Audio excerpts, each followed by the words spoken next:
Word নম্বর ৮৪ councillor doctor Debashis Sarkar বিজেপির বিধায়ক অগ্নিমিত্রা পালের গায়েব থাকার অভিযোগ তুলে সরব হয়েছেন। এক প্রেস কনফারেন্সে তিনি প্ল্যাকার্ড তুলে ধরে বিজেপির বিরুদ্ধে কড়া আক্রমণ করেন। তিনি অভিযোগ করেন বিজেপি পরিচালিত প্রতিটি প্রকল্পেই দুর্নীতি চলছে। ডক্টর সরকার বলেন বিধায়ককে এলাকায় খুঁজে পাওয়া যাচ্ছে না, জনগণের সেবায় উনি সম্পূর্ণ অনুপস্থিত। এই তৃণমূলের কংগ্রেসের তরফে আরও জানানো হয় যে বিজেপি শাসনে জনসাধারণের প্রতি দায়িত্বশীলতার অভাব স্পষ্ট। প্রেস কনফারেন্সে তৃণমূল কংগ্রেসের বহু কর্মী, নারী ও পুরুষ উপস্থিত ছিলেন এবং তাদের দলীয় একতার বার্তা দেন। থেকে এই ওয়ার্ডে বিজেপির কাউন্সিলর ছিল মধুমিতা চ্যাটার্জি। এই ওয়ার্ড থেকে তিনি টিএমসি প্রার্থীকে হারিয়ে যেতেন, খুবই অল্প ভোটে কিন্তু যেতেন। এবার রইল মানুষ তার উপর আস্থা রেখেছিল। তো 2016-17-তে হাউসিং ফর অলে যখন বাড়ি নথিভুক্ত করার মানে অত্যন্ত গরিব অন্তর্জ শ্রেণীর মানুষের বাড়ি নথিভুক্ত করার সময় আসে, মোটে 14টি বাড়ি নথিভুক্ত হয়। এবং হাউসিং ফর অল তারপর কেন্দ্রের নীতির জন্য বন্ধ ছিল, হাউসিং ফর অল হয়নি। আবার 2020-21-এ যখন আসানসোলের বোর্ড অফ অ্যাডমিনিস্ট্রেশন ছিল, ওনাদের পিরিয়ড ছিল, 20-তে ওনারই পিরিয়ড ছিল, তখন আরও গোটা 15 বাড়ি 14টার মতো হয়।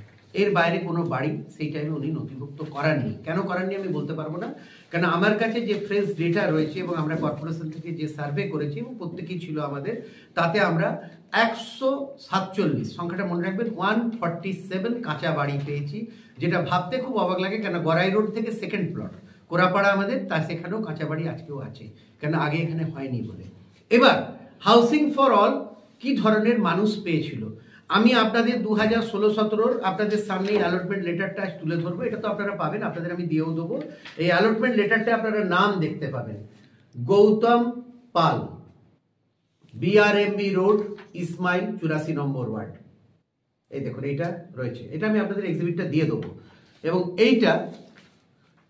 এই বাড়িটা আছে। তাহলে এই ভদ্রলোক হাউসিং ফর অলে কোয়ালিফাই করতে পেরেছেন, কিন্তু গরিব মানুষরা কোয়ালিফাই করেনি। তাহলে হাউসিং ফর অল কিভাবে দুর্নীতি হয়েছে বিজেপির দ্বারা, আমি একটা ছোট্ট উদাহরণ আপনাদের সামনে রাখলাম। আপনারা নিজেরা নিজে চোখে দেখুন। কেন এর জন্যে আপনাদের আরেকটা জিনিস আমি বলবো, হাউসিং ফর অলে যে নামগুলো যায় ওয়ার্ড থেকে, তার জন্য কিন্তু 99% কাউন্সিলরই রেসপন্সিবল থাকা উচিত। কেন সে এলাকার মানুষকে ভালোভাবে চেনে, সার্টিফাই করে যে হ্যাঁ এর একটা কাঁচা বাড়ি আছে, তারপরে সেটা যায় কর্পোরেশন নথিভুক্ত করে। তাহলে প্রাইমারি দায়িত্বটা কিন্তু তার থেকে যায়। এই যে করাপশনটা হচ্ছে তার দায়িত্বটা কিন্তু তাদের রয়ে যাচ্ছে সম্পূর্ণ।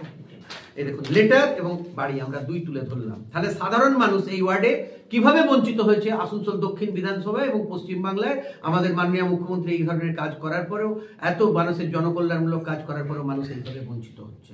এটা গেল আমাদের আজকের মিটিংয়ের এজেন্ডা নাম্বার 1। এবং এই ব্যাপারে আমরা তদন্ত চেয়েছি এবং আমরা তদন্ত চাইছি। 2 নম্বর,